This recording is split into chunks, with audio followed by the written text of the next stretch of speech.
On today's episode of The Unwritten Rule, Mizzou, in shocking fashion, is 3-0. They beat Kansas State on Saturday. This show's going to start with that on Saturday. Me and Peyton hopped on right after the game to recap it. We already posted that on YouTube and on the pod platforms. So if those who've already listened to it, feel free to skip to quick hits or re-listen to it. I don't care. It's choice is yours. But we're going to start there. We obviously have a great interview as well with Reggie Blackwell, former Kansas State D-end, host of the Bleav in K-State podcast. So plenty to dive into. We talked about it for like an hour. What a game. That was absolutely wild.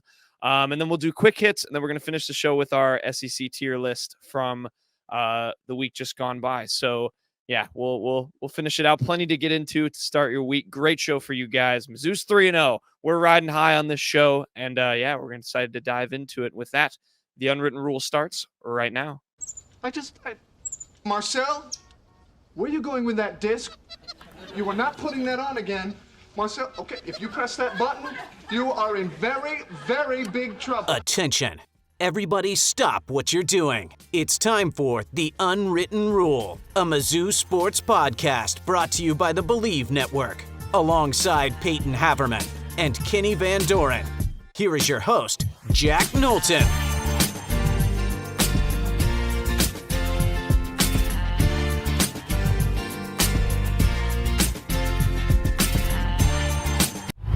Welcome back to The Unwritten Rule, and depending on when you're listening / watching this program, available on podcasting platforms and YouTube, it is either Monday, September 18th, or it's Victory Saturday, September 16th, because yes, that's right, in shocking fashion, the Missouri Tigers are 3-0 against our predictions, against all odds, seemingly. Missouri defeating Kansas State on Saturday, today, the day we're recording this part of the show, 27-30. My goodness, what a game we had. It started in the first quarter. Phillip Brooks, Kansas State, marching right down the field, scoring a touchdown, punching one in, and then Brady Cook unleashing the arm. Finally, for the first time in forever, guns one to a wide-open Luther Burden. It was beautiful to see. It was about the only highlight they showed at halftime from Missouri. Harrison Mevis made a 55-yard field goal, or missed a 55-yard field goal, made a 30-yard field goal. We'll get back to him. Penalties. Kansas State might be the only team I've ever seen cripple themselves with penalties more than Missouri. Missouri tried to do that as well, especially at the end when Eli Drinkwitz took a spike as a timeout. We'll get to that. But then up steps the man I just mentioned, Harrison Mevis. 61 yards. That is an SEC record. And Missouri storms the field and marches into their home stadium, I guess. Their fans march onto the field. They march away with a win. They're 3-0, Peyton. We couldn't believe it. I know our co-host Kenny couldn't believe it. We're going to give him a word on Sunday. I know he was kind. He said he would give his brief takes, but he's going to get a chance to say his piece. But my goodness, what a game. 61 yards. Harrison Mevis knocks through the winning field goal, and Missouri is 3-0. What a game. Oh, yes. I was not doing well under the stress, I won't lie. But, it really looked for a bit there like, let's just start with, kind of thoughts for the game. Brady Cook rolls his ankle, offense sputters out of the half, K-State takes control. Missouri rallies back, and they get the ball with about 5 minutes left with a chance to maybe ice the game, really. And it was starting to look like the old adage, Mizzouing yourself. They take just to an unbelievable delay of game that somehow was the third most ridiculous delay of game in that fourth quarter. But it was still a horrible delay of game. You get it, I believe it was a false start. I don't even remember. I'm just in such a good mood. But Missouri stalls out. They punt it. K-State gets the ball at the 40. You're thinking this is how it ends, But Missouri's defense, that was going to be the big story to me if Mizzou lost, was Missouri's defense could not get off the field on third down. Then Missouri's offense couldn't do anything on third down. But they get off the field.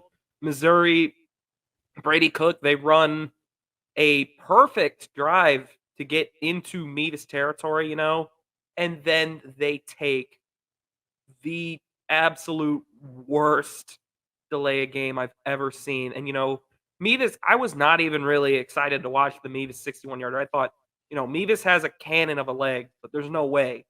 But he makes it. Drink gets his signature win, even though he really, really tempted fate there at the end. And he admitted as much at the end there. But, God, one of the best games I've ever seen. This was the game in front of your first sellout crowd since 2019 that you needed to win if you're Drinkwitz, to show we're building something here. There is going to be progress this year. You open up a chance for a really, really positive season this year now. And yeah, they're 3-0, barring a disaster. They'll be 5-0 going into LSU. We'll see what happens. There's a million things I didn't even mention, in the game recap that we can dive into, and I think it's a fitting place to start with the end. But I mean, Brady Cook, along with Will Howard, Kansas State's quarterback, both playing through injuries. Kansas State's tight end, fullback, guy wears 34, lines up in the slot sometimes, lines up in the backfield sometimes. Seems like he was open every single play. Penalties, the wildness. But yeah, we have to start at the end. The spike of emotion, and peak and valley that I think all Mizzou fans felt, starting with the, all right, you spike it down, pretty far field goal. This guy struggled from but deep, makeable. or from, makeable yeah, for sure. makeable for him. This guy struggled not from deep with the chip shots. The commentator had a really good thing about that when he made like a 30-yarder. He was like, Mevis makes you nervous about your own short game. He was talking about golf, but like, you get in that position, spike the ball, ready to go.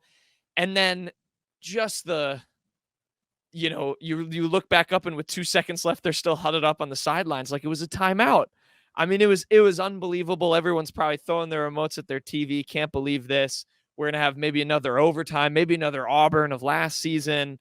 And then up steps the thicker kicker, America's kicker, as I've seen him called on various X.com posts. And just, yeah, what a wild, wave of emotion. I guess, I'm trying to reframe this as a question, but we're just, kind of trying to process everything. We had the phone. It wasn't a phony flag either at the end. It was a real flag. K-State had two number 8s on the field, which is two number redemption 8s for Drinkwitz's first bowl game that they actually played at Mizzou, the Armed Forces Bowl, when Cole Talley, Army's kicker, made the game winner. Mizzou had 2 number 6s on the field, Kiki Chisman, whoever the other one was. Yeah. But so yeah. Go ahead. No, I was just gonna. I mean, the real story there. I mean, it's so fitting. The 2 things people have really harped on this season going into this game, if not the O-line, were Brady Cook and Harrison Mevis. And Mevis missed another one today. It was a long one, but I mean, there was no way you could be confident in any kicker really kicking a 61-yarder. But also just with the way the season has gone so early for Mevis, it was kind of a like, this is probably not going to go well. And that whole sequence, I mean, Brady Cook steps up, makes a great throw to Theo Weiss. They execute the spike. I don't know how you're not aware of the game clock at all times. I mean, or the play clock at all times. You're just standing there on the sideline. And I literally looked up and I said, wait, because I saw it taking down from 5-4. The offense is still huddled, and Drinkwitz is like pushing them, go out there, like they had any prayer of doing that. But it was, I don't know. It was just, it's an unbelievable bailout for everyone, for Mevis. But I mean, after the early season he's had, why wouldn't it go that way for him? Longest field goal in SEC history to beat the number 15 team. Totally deserved the field storming it got. This was maybe the biggest win Mizzou has had since they went to the SEC title game in like 14 and 13. I can't think of one that was really better, because they didn't win any of those bowl games under Odom that would have maybe declared them back. They haven't won, I mean, maybe the Cotton Bowl in 13. I really don't know. But this was the win for Drinkwitz that he's been looking for, that really galvanizes your program. And yeah, I mean, they better be 5-0 going into LSU, but I mean, now you can really get the ball rolling. Yeah, I guess the way I wanted to formulate that as that whole sequence in a question was, that's football, right? Like, you have such a seemingly boneheaded moment that then is redeemed by, just a kid with a massive leg who had his own struggles, like you said. That's just the kind of stuff that's how a game can turn literally in an instant. And yeah, what I want to ask is, it's, Drinkwitz was booed pregame, we heard, and I know some of his actions were booed. We can go back to halftime when Brady Cook was kind of hobbling. They didn't try and gun it for another field goal or a touchdown when they got the ball back late in the first half.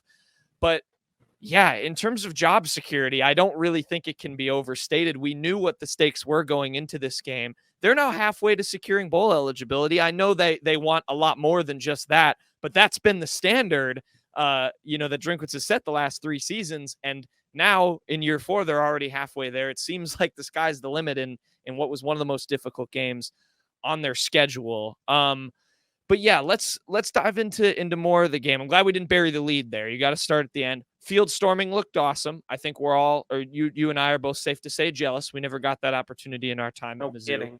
That was a bummer. But good for those kids. They got to go enjoy that moment with the players. Players seemed like they were having fun as well. But let's dive into some of those individuals like that made this happen. And I should say, we're going to talk later with a former Kansas State defensive end, Reggie Blackwell. He came on to give his take on kind of what went wrong for the Wildcats. So we'll talk a bit about that there too. So there may be some redundancies. However, I think we should start with Brady Cook, Peyton. What a performance.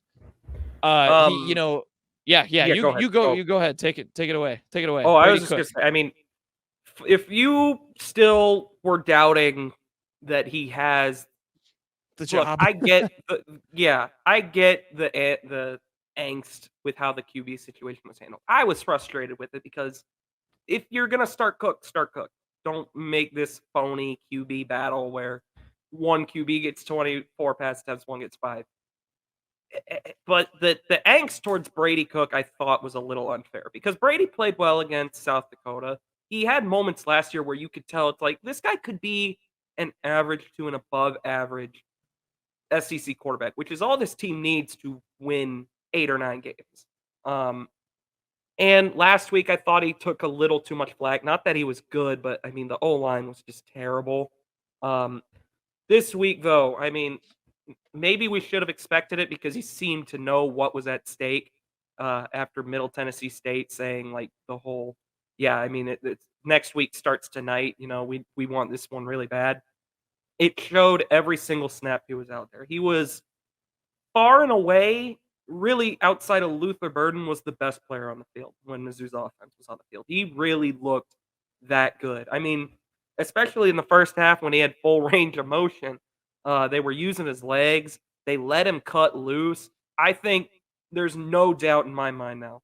The offense was absolutely holding things back the first 2 weeks because, I mean, they came into this game with 5 20-plus yard plays, and they had that by, like, the third quarter. I mean, they were just airing it out. I mean, Brady Cook, after Kansas State took the 14-10 lead, I mean, that next drive, he just absolutely left no doubt. I mean, the throw to Mookie was perfect. He identified the miscommunication right away. The throw to Brett Norfleet, who Norfleet is really flashing. We are a Brett Norfleet podcast. Yeah, he is. He's going to be very good. He is flashing a big time ceiling early. I like what I'm seeing out of him. And then, man, that fourth down play from Kirby Moore rather. The play design was unique. It was okay. Let me say, if they had actually pitched it to Luther Burden on that, and he would have had to run 7 yards on a 3-yard touchdown, that would have been a really bad play call, but Brady kept it going. Good decision making. Mm-hmm. I mean, Brady Cook, did he put the ball in harm's way once today? It really felt like he had just perfect reads when he went back to pass. Yeah, it was far and away the best game he's ever had at Mizzou, And he's had some good games before. I think back to Arkansas last year, South Carolina last year, games where he was really good. I mean, he was Army. our Army, yeah, his first ever start. I mean, this was the moment for him, and I'm very happy for him because he's taken a lot of flack from Mizzou's fan base, a lot of it unnecessarily, a lot of it unfairly. He had a quote after the game that kind of I'll find it here quick, but I mean, this is a guy that grew up dreaming of being Mizzou's starting quarterback. Doing There's this. doing exactly what he just did today. And the fan base at times, and I've given him some crap before. I think we I'm all have. definitely not. I think everybody has. He absolutely he erased all doubt that he absolutely deserves to be QB1 today. Nobody in the fan base should be doubting that this is the guy they need to win 8 or 9 games. And his quote after the game, he said, I think he was asked about him being booed in the first quarter, which I didn't even hear, but apparently it did happen. I hear it. It's hard. This is my dream school. All I want to do is play quarterback here. I'd like it if everyone else wanted me to play quarterback here. And that quote, I think, is 100% where we should be at this point. Brady Cook has absolutely earned rather the trust in everyone. And you know what? I don't really think there's any doubt that anyone would be against him starting every game now. I mean, he absolutely cut loose today. He looked like a real quarterback. I mean, just absolutely fantastic. And even battling through that rolled ankle. I cannot say enough about how Brady Cook played today. 356 yards, 2 touchdowns, 35 pass attempts. Of course, got injured. He had the knee injuries. This is a second. Does not have very good luck against Kansas State with being healthy. I was wondering, Peyton, if you were going to say that the offense was holding back in the first few games, because very quickly it became apparent to me. We had kind of said, we believed that Kirby Moore and co maybe had put it all on the line already in the first 2 weeks. And it was very apparent quickly that was not the case. And the other thing I will just piggyback off with Cook and the offense in general seeming to finally open up. I went on a little bit of a rant about how, I watched these other really good SEC teams. I just watched Georgia complete like a, 40 plus yard pass to set up a touchdown. They're able to open up their offense so easily. It seems like Mizzou just plays so conservative. And then in the first quarter, you come out and respond to a very good drive by Kansas State with a amazing throw from Brady Cook, great separation from Luther. Yes, there was some blown coverage in there, whatever. But that is an SEC, a good SEC, tier caliber of play. Like it was so nice to see Brady Cook being willing to air it out like that. Him getting the trust of his own team to air it out like that. And this, that's what he can do. And he didn't make it happen with his legs. I'll get to that later, but I do want to turn next. Luther Burden, he did it again. 7 receptions, 114 yards. It's his second consecutive 100-yard game after he got the first of his career last week. He is the guy, and their connection is apparent. But Peyton, I want to ask you about something Kenny pointed out, which, and kind of was hoping to see, which was kind of sharing the wealth a little bit with these wide receiver weapons, because there are guys in this room that can make plays, and those guys made plays today. Mookie Cooper, 79 yards. Theo Wee, 72 yards. Marcus Johnson, a freshman, had 1 catch for 42 yards, and it was a great one. He was covered and made that play. What's your take on that? Just finally seeing Cook, obviously using Luther Burden like we know he can be used, and the offense opening up, but seeing some of these other guys step up and what that means for a Mizzou offense whose running game was shut down today. Yeah, and I mean, you expected the running game to struggle a bit, considering Kansas State was getting up 38 yards on the ground a game entering it today. And obviously Mizzou's a step up, but they were going to have to air it out. And I think Kirby Moore found the ingredients today. I mean, he really did find the perfect balance of being able to use Luther Burden like a wide receiver 1 and being able to get everyone else involved. I mean, that was such a perfect rotation to get Marquise Johnson, who's just, we've heard about the speed, the game-breaking speed. It showed there. He just took the top off of Kansas State's defense, set up the field goal there. It's so huge to get Theo Weiss and Mookie Cooper to have the games they had today while still having Luther Burden be the bona fide guy. I mean, I don't know where this team would be without Luther Burden. He is truly I've never seen someone so gifted with the ball in their hands. He breaks every single. If you're the first guy going to tackle Luther Burden, fall to the ground. You're not getting him. You are not going to touch Luther Burden. And the commentary team honestly had a pretty good quote about it. He's harder to tackle than he is to cover, really. And that's not a disservice to Luther Burden getting open, obviously. He was open plenty deep today. But God, when he just that swing pass where he took that to the house, I cannot believe Mizzou has that kind of talent to work with. And they were Yeah. still able to make everything else happen around him. It's like there was one play, and it didn't even go for too much, but there was one they swung it out to him in the backfield, and there was a guy right there, and I was like, this should be a tackle for probably a 5 or 6 yard loss. And at no point in my head when he caught that ball did I think he was getting tackled.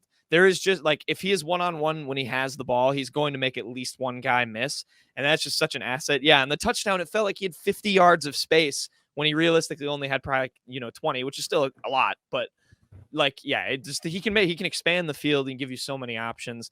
And yeah, I think you make a really good point just about Marquise Johnson, Mookie Cooper, Theo Weiss, all these other guys. Brett Norfleet podcast.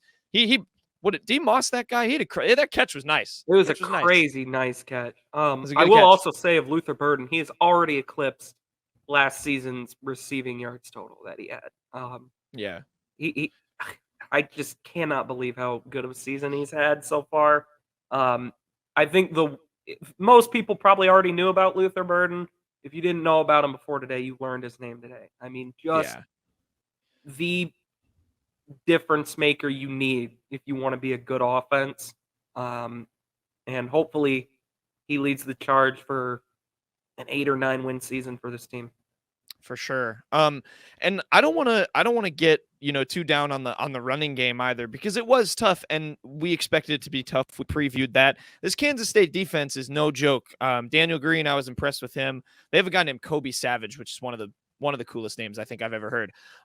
Who they led the way in tackles. They had 9 and 8 respectively. But you know what?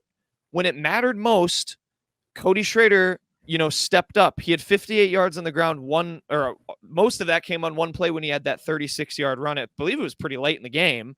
That comes in. He steps up when it matters and when, he needed to step up.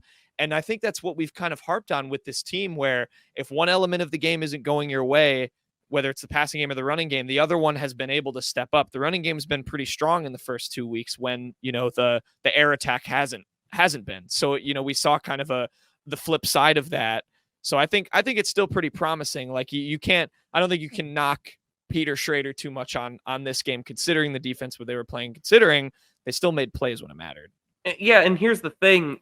Neither running game had much to work with. I know Kansas State had probably over 120, 30 yards on the ground today. I'd have to double check, but they were never, ever able to rip off anything really longer than 5 yards.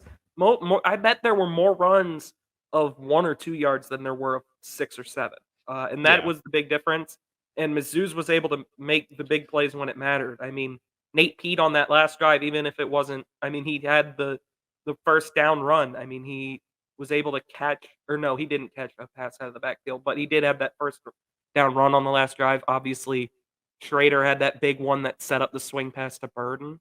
And another thing that was hampering Mizzou in the run game, Cook obviously couldn't move. And he is going to be, you could tell early on they wanted to get him on the move. The first 2 play calls of the game were runs for him, designed runs.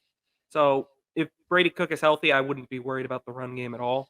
But yeah, I thought when it mattered most, Mizzou was able to get 2 really big plays out of their run game. Kansas State was not able to get a big play out of their run game. And I think that was the difference. Yeah, let's go to that. And obviously, we don't want to put a damper too much on things, but that is going to be a question mark, is what is the extent of Brady Cook's injury? Obviously, he was able to keep pushing through.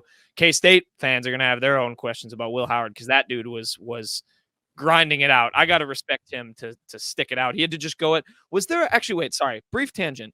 Was he able, so he went at wide receiver when they would put the backup in just to run to give him a break. Were they not able to take him out of the game? They had to put him at receiver? They Is there a reason? could, but It's I like mean, you can, but I mean, chose you to don't kind of have keep. to. It's they were Right. going to, when Avery Johnson was in the game, it was going to be ground and pound no matter what. It didn't really Yeah, matter yeah. what was going on the outside.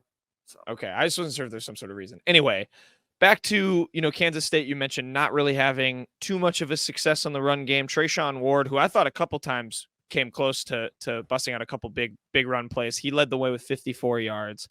Let's go to this defense for Mizzou, Peyton, because, and we'll talk a little bit more about it with Reggie in terms of what they did and didn't do.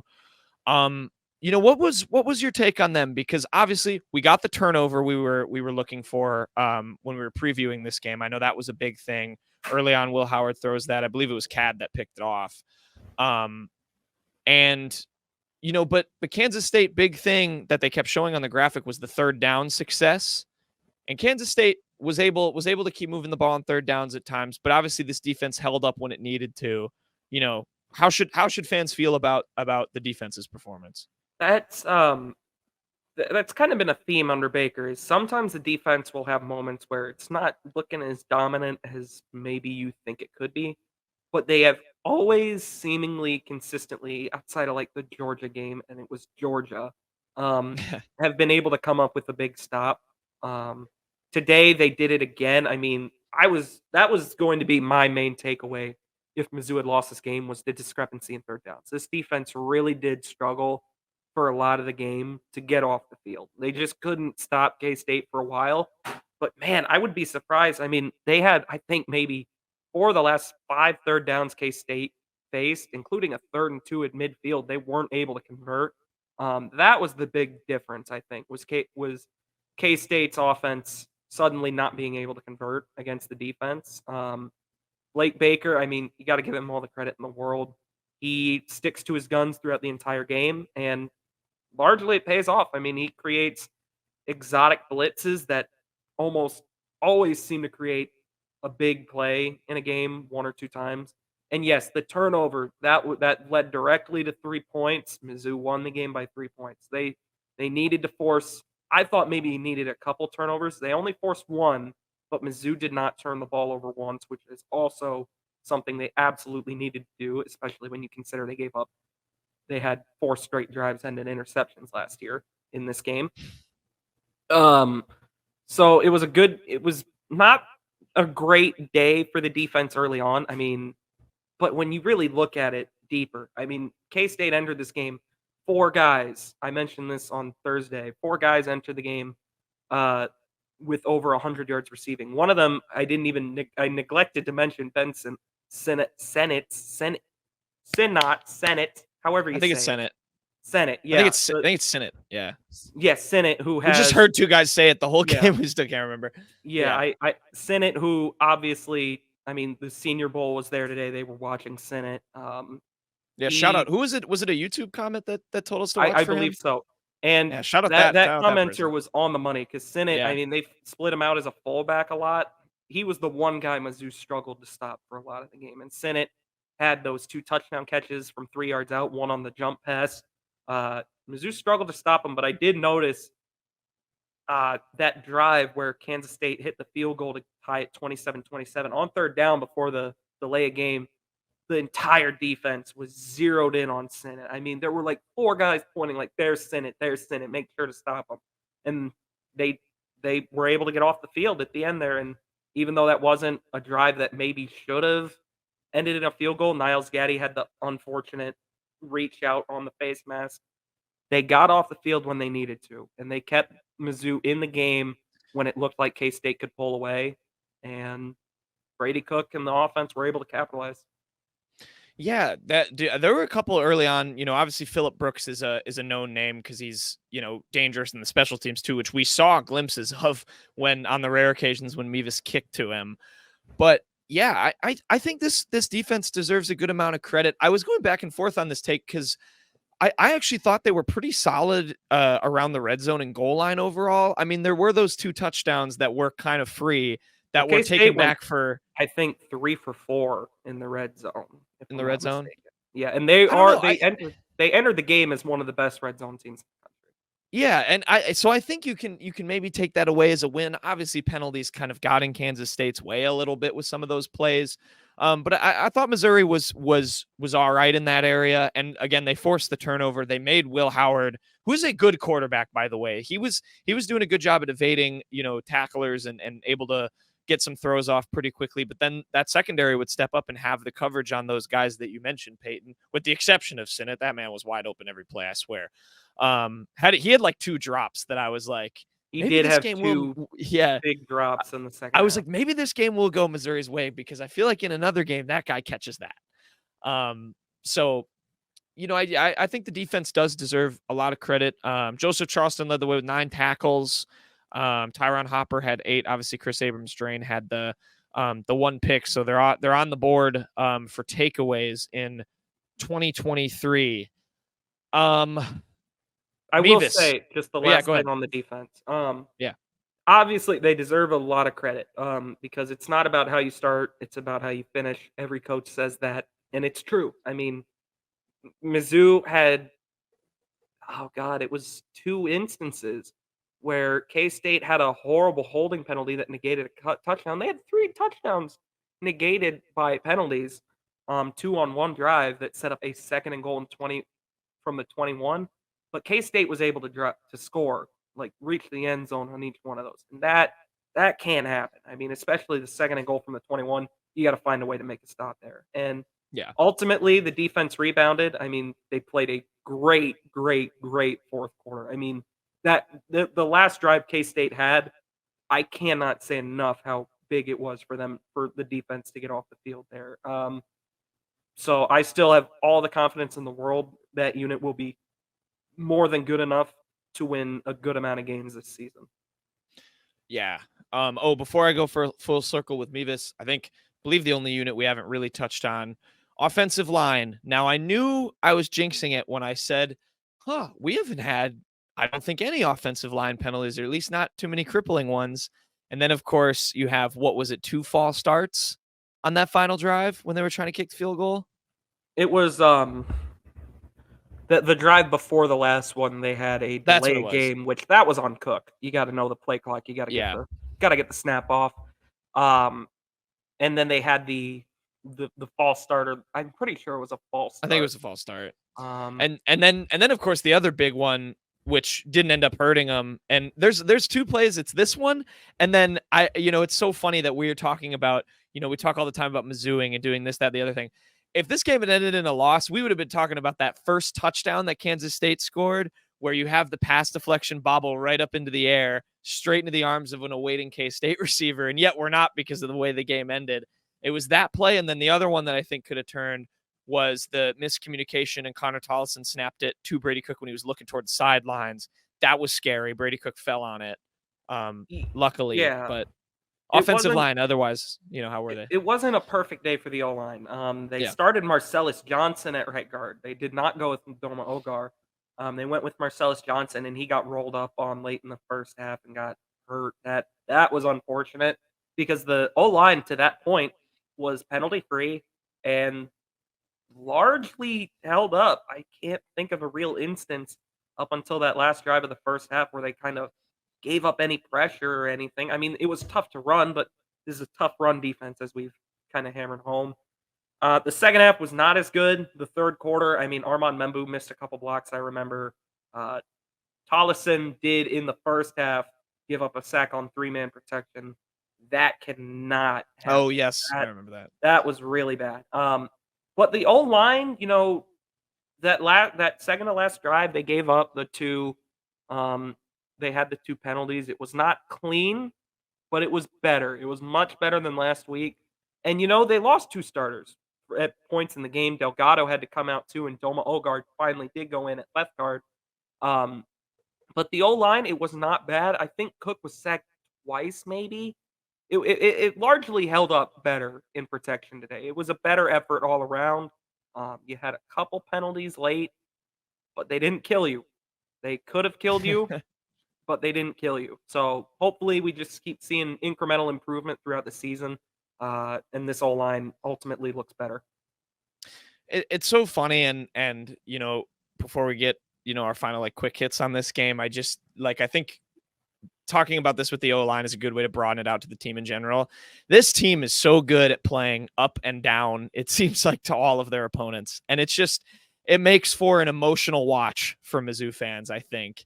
And I think that was on display with almost every unit, but especially the O-line today. Cause I thought, they largely improved on where they were. If they had played how they did, which we said this about a lot of the parts of the team, if they played how they did in the first two games, they were going to lose by a lot. And we saw that step up, and now the hope is obviously that level is where you keep things at moving forward. Because, Peyton, let's move forward. I mean, I know it's dangerous to look ahead because you don't want to get your hopes too high. Mizzou fans are, I think, somewhat notorious of that. I think kind of every football fan is. I won't specify that just to Mizzou fans, but you've got two games coming up now that, compared to K-State, should be pretty darn easily winnable. Versus Memphis, then your first road game of the season, September 30th at Vanderbilt. And then it's October 7th and LSU rolls into town. I know we've talked about this on this show. Is it a possibility, given LSU, who crushed Mississippi State today, by the way? Not that, Mississippi State is too much to write home about, but I mean, are we looking at a 5-0, 4-1 college game day? Columbia, Missouri, October 7th. Obviously, I don't know the schedule right off the top of my head, but Mizzou, it's if Mizzou gets, and I do think it's an if, not a when. It's an if Mizzou gets there at 5-0, because I mean they've got to go. They were able to buy Memphis out of a home game and put it in the Dome. That was a great bit of scheduling that looks even smarter now for Desiree. They got to handle their business there. Memphis hasn't lost yet, and yes, they haven't really played anybody too substantial. They did struggle with Navy on Thursday, but it is a 3-0 team. They are in the American. Memphis is a solid program. And then you never know what can happen when you go on the road. Trap game of trap games. Yeah, Vanderbilt, I mean, Mizzou is a better team than Vanderbilt, no doubt, but it would not, I mean, it's your first road game, true road game of the year. And Vanderbilt, I mean, it's not Derek Mason coaching anymore. It's Clark Lee, who I think is a better coach. You never know. But if Mizzou can handle their business the next 2 weeks, they really need to make sure they handle their business, like be locked in. You cannot overlook either one of them. Go week to week, get to LSU 5-0, and maybe you are looking at college game day coming to town, because Mizzou would almost certainly be ranked if they're 5-0. LSU will still be pretty highly ranked. Maybe you get college game day, but you have to handle your business. And that, of course, assumes LSU doesn't stumble along the way either. Way to humble us all along the way, Peyton. I just want to put that out there. And the other thing I'll put out there, let's remember 2019, 5-0. You go to Vanderbilt away. 5-1, but yes. Or 5-1. Sorry, I forgot about Laramie. Never forget about Laramie. Texas Tech. 5-1. You're ranked. Go to Vanderbilt away, expecting to be a quick 6-1. Lose that football game. They're rebuilding their stadium. They're playing this game at a construction site. Let's not forget that. So, yeah, it's just, and you never know. It's their first road game of the year. You never truly know how you're going to look in your first road game, especially Frank has had road struggles before. Last year, he kind of mitigated it. He did get that big win in South Carolina when South Carolina was about the hottest program in the country at the time. But, I mean, this team can't afford to even think about LSU right now. They need, I think, with the win over K-State, you got to resettle, be like, okay, we have something here. We really can have a special season, really get Mizzou back on the map. They cannot overlook anybody on the way. Definitely not. But what fans can do is enjoy the victory Saturday. I'm sure the students enjoyed storming the field. I don't think the goalposts were taken down, which I know was during the Georgia game. That was a big what if. But they can enjoy this victory. Look forward to next week. And yeah, with that, we'll segue. We're gonna get some more takes. No. We haven't even talked about Harrison yet.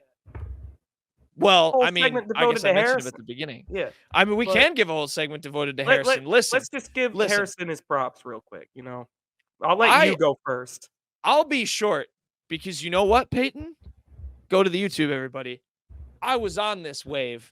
I have been on the thicker kicker wave for a long time. I have not given up on this man. I know he misses chip shots. I know Auburn was terrible. But my goodness, you know what? The kid from Warsaw, Indiana can kick, Peyton. Put him in clutch moments. I think and the other thing I saw is we had a text from a friend of ours. He might be I'm totally stealing his take, by the way. He might have the most dramatic moments as a kicker, good or bad, in college football history. I mean, just what he's gone through with Auburn, with Georgia, that halftime, that huge make. He had that game winner at Arkansas back in 2020. The kid can kick, and the kid can make some. I want to say he's clutch, but I think about Auburn. So it really is. He has a flair for the dramatic, whether that ends up good or bad. I'm happy for him. I love kickers, kicker guy. And, he's a good character. I've interviewed him once, talked about his days playing soccer back in Indiana. That's how he kind of got into kicking. And yeah, just what a guy, what a big day for him. I'm hoping it has kind of the Nathaniel Pete effect that I know Kenny talks about, where, you processed what happened at Auburn. Maybe he's processing a almost missed extra point, or he did miss an extra point. And now you come back stronger, but he's the face of kicking in America for at least the next week, Peyton. And I'm darn proud of him. I think that's really awesome. And yeah, just what and yeah, I know you've got to, maybe walk back a take. I don't know. Well, he had to be better after the Auburn game. And we really have seen the highest of highs and the lowest of lows with Mevis. And to be honest, it's mostly been highs. He was an All-American coming into the 2022 season. There's very few times he's missed big kicks. Obviously, there's Auburn. I remember Florida in 2021. He missed a potential game winner there. But, he has just given you so many big moments. Outside of even Arkansas, Georgia, today, you had the Boston College game where that was the best Drinkwitz has ever coached, by the way, running that out route to get just a few yards closer for Mevis. Mevis bangs it home, and they go to overtime. Mevis really has been, when he's on, he is an absolute lethal weapon for any college program to have, because having a good kick game in college it wins you games. Oh, yeah. I said on Thursday, they have to make sure their special teams is reliable, because there are going to be games Mizzou plays, probably a lot of them, where you're going to need an extra point or 3 or something like that. You have to rely on your kick game. Harrison Mevis, I think he left no doubt. I think you have to be confident in him again. Just make your chip shots. You're really kind of sitting pretty. Yeah. He's just got to work on the short game. He's got the driver. He just needs to work on the chipping and the putting, I guess, with the extra points, if that's how we're going with this analogy. I will also note they showed he was warming up. He was actually practicing. I'm glad you brought that up, because I was like, he's kicking into the net. Peyton's gonna be happy. He's warming up. He was. He stretched did not too. Do the thing where he wasn't doing anything but standing there watching on Auburn. He was ready. It's such a mental position, because you just everyone has their routines of things they do. Warming up should be a thing everyone does. I think that's safe to say. Warming up should be a thing you all do. What a game. I hope Mizzou fans are enjoying this week. We're not done. We're going to get a little bit more on the K-State kind of perspective, as well as just, what an observer for the team that Mizzou just defeated noticed that was working for the Tigers. We talked to Reggie Blackwell, former Kansas State D-end. So we'll do that interview and then kick it over to Quick Hits. So enjoy that portion. Enjoy this win, Mizzou fans. Okay, we now welcome on a very special guest here to give his take on the wild game that we all just witnessed here on Saturday. We brought on former Kansas State defensive end and host of the Bleav in K-State podcast, Reggie Blackwell. Reggie, first of all, thank you so much for joining us. We know, we're in the same company here on the Bleav network, and we're taping this interview on Saturday, just pretty shortly after the game. You were there, right? And I know you got to take from the other side. I was there on the sideline in the melee. Lucky I didn't get storm with the crowd rush there at the end, but Oh, I yeah. made it through. I mean, you are a former DN, so I would hope, if anyone if anyone tried, they probably would run into a Yeah, I brick was able to wall, get maybe. a few of them off me. It was good. Shake the tackles. Well, yeah, Reggie, I mean, what a game we just watched. I know, you were watching from the K-State perspective, and I do want to start there. And so obviously, we're the Mizzou podcast, and this was not a game that me, Peyton, and our other co-host Kenny were coming anywhere close to predicting in favor of Missouri. They were able to pull it out. What kind of went what did they do well to kind of limit what Kansas State is so good at? I know they can stop the run. They seem to do that, fairly successfully today with a couple of exceptions. But what did Mizzou do well to figure out a way to win this game? I think Mizzou came out and they was inspired with a lot of emotion, first and foremost. But they did do some things defensively to minimize our running game. We like to have the run to set up the pass. And Mizzou did a good job of taking away some of the first and second down runs, limiting us to 1 or 2 yards initially and not giving up a really big run, big play. So that was kudos to them. Their front seven did a good job of kind of movement, getting a lot of pressure, and was playing with some emotion, really. In that second half there, kind of looked like K-State was maybe going to take over, show they were the better team. They took a 7-point lead there. But then things started to stall out on offense. They weren't able to pick up, I remember in particular, a couple in third and shorts. What kind of stalled K-State out there? Was it maybe the play calling, just not being able to make enough plays? What kind of stalled them out there? I think, guys, it was the play calling. I think we had finally began to get a little momentum on the run game, but I think we gave up on it at a time period when we were just beginning to show some success. As you can see, we brought in the young freshman Avery Johnson, who did some quarterback run game situations for us. He was able to move the ball, and I think that opened up a little bit for Giddings and Tashawn Ward to make some progress. So it was a couple of key third and shorts, 3rd and 2, one in particular where we tried to throw a pass to Senate, and that was broke up and it was short. I think we should have ran the ball. Yeah, more of the power game.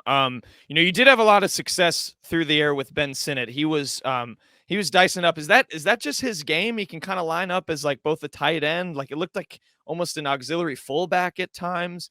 How did Mizzou? I guess he had a great game. And who else kind of in Kansas State's camp were you kind of impressed with? Because they did obviously hang around and gave Mizzou some trouble. And then, how was Mizzou kind of able to limit them, in addition to the D-line, like you mentioned? Well, I think Senate had a great first half, but then Mizzou made some adjustments in the second half.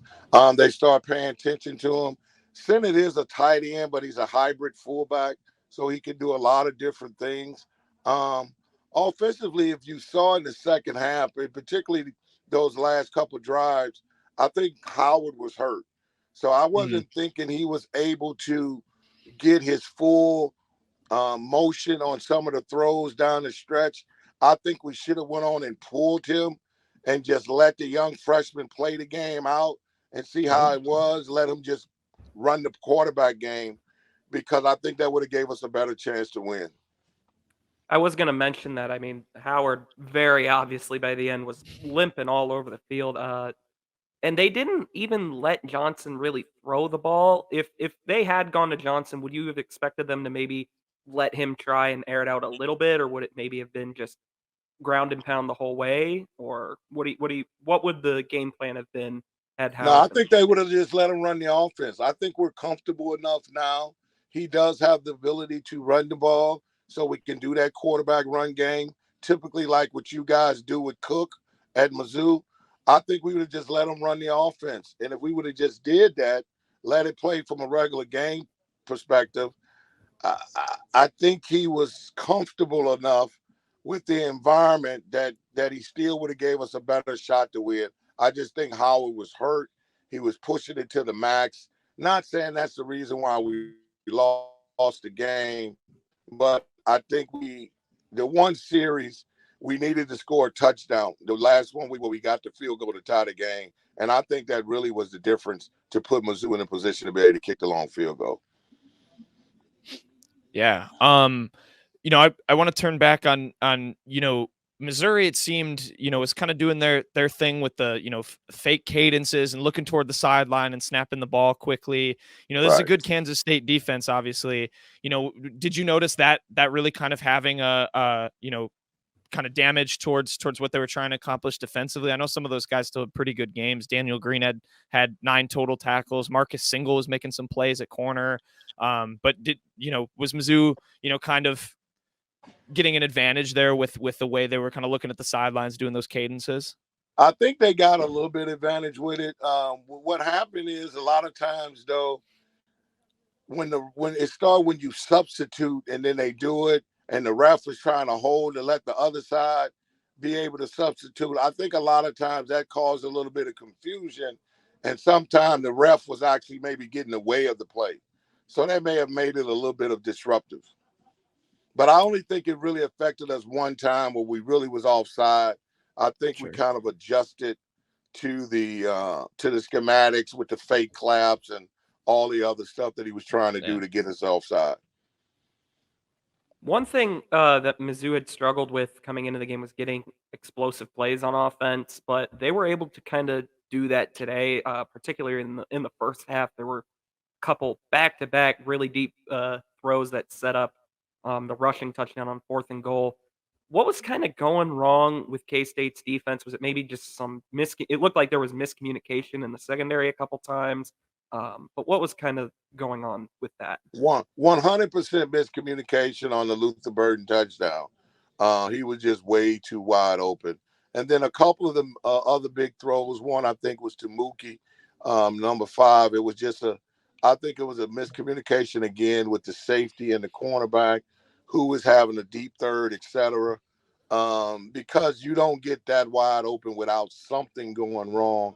And I think that was a credit to Missouri moving guys around a lot. They'll motion Luther, they run him in different spots, put him in the slot, sometimes have him at the W, sometimes have him at the X, just to try to create him and put him in different matchups a lot of times so he can be matched up against a safety versus a cornerback. Yeah. One thing that, for years in mine and Peyton's time being Mizzou fans, that has absolutely, killed them in big games is penalties, particularly on the offensive line. Both of those teams had that in big moments in crunch time today. Was that a kind of an unusual thing on the K-State side to have kind of be hampered by a couple penalties late on? Yeah, our penalty situation was notorious, particularly when we had to score 3 touchdowns and the one possession before we could finally get it. And the one big penalty that really cost us was the delay of game one where we had to kick the field goal. So very uncharacteristic of a K-State team. We usually are very disciplined. We don't beat ourselves. And I think when you look back on this game, not saying Mizzou didn't play well. I want to give credit to Mizzou. They played spirited. They played with some fight. But we always say at Kansas State, if we play our game and if we're disciplined, things should take care of themselves. But they didn't do that today. So in turn, that helped Mizzou get the victory. And then obviously, I know you said you were on the sideline there when Mevis made that 61-yard game winner. I mean, what was there? I got to know what the reaction kind of on the sidelines there was when that. Let me tell you, it was an initial shock for me. I didn't think he had the leg to do it. Obviously, they attempted him on the 54 and he just shanked it. Maybe he had the distance, but it was just kind of surreal. It was like a movie. Before the ball just seconds crossed the goalposts, the students, you can see them rushing and coming, and it was just euphoria. It was crazy. Yeah. That's a rushing the field. Obviously, in the SEC, you get fined for that, so that's never. Usually they don't encourage it, but I think Mizzou's AD told them they could pay the fine. I do want to ask, turning back to Mizzou, yourself as a former D-end, you mentioned the problems Mizzou was causing Kansas State on the front seven. They were getting to Howard a lot, doing a good job there. As a former D-end yourself, who kind of really stood out from the Missouri side for you? This is a defense that's gotten a lot of praise heading into 2023. I'm wondering your take on who impressed you today. I think they're just their overall front four as a whole. I don't think it was one individual that particularly stand out. I think they worked great as a front four, as a unit, and then timely with the linebackers when they do blitz them and bring some pressure. I think they just worked great as a cohesive group, to be honest with you. And then obviously this is an old Big 12, Big 8 rivalry, Yeah. Mizzou, K-State. I think we could tell there was just a different energy at Faroe today. I'm curious, just what does it mean to kind of see this rivalry kind of have as much emotion behind it as it did this year? I mean, last year K-State was sold out as well. I mean, and they wound up beating the crap out of Mizzou. But I'm just curious, like, what your reaction was to see that much energy behind this old Well, rivalry. it's good. It's good for the regional rivalries. Kansas, Kansas State, Missouri. I think Missouri should start back playing Illinois. I think Kansas playing Kansas State every few years is a good rivalry, and I think Kansas is going to renew the rivalry with Mizzou as well. I think those are just good for recruiting. I think it's great for the fan base, because a lot of people live in similar geographics that cross over with the schools. So you could just feel the energy and the spirit. I mean, this actually felt like the season for Missouri. Now, I know they won't admit that, but I do think Drink felt the pressure. He delivered, because if he didn't win this game, I think a lot of people were going to start questioning his ability going into SEC play. Is he the right guy for the Missouri job as well?